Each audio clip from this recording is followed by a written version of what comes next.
ciidanka qalabka sida waa astaanta qaranka.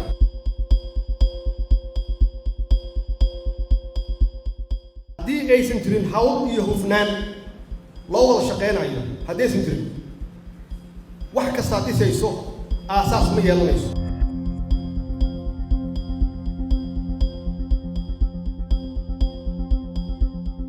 haddii qaabka ciidanka ku qoran uu yahay qaab qabiilaysan, ciidankaasi aasaaskiisa waa xun yahay.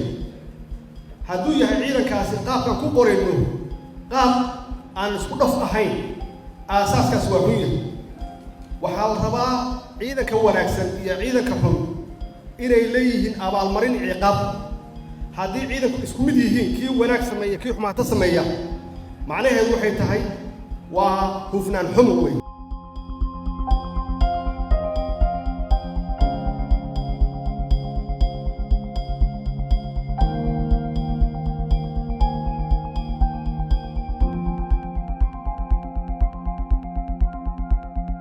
maamul wanaagaasi waxaa hoos imaanaya ciidanku inuu leeyahay galfay.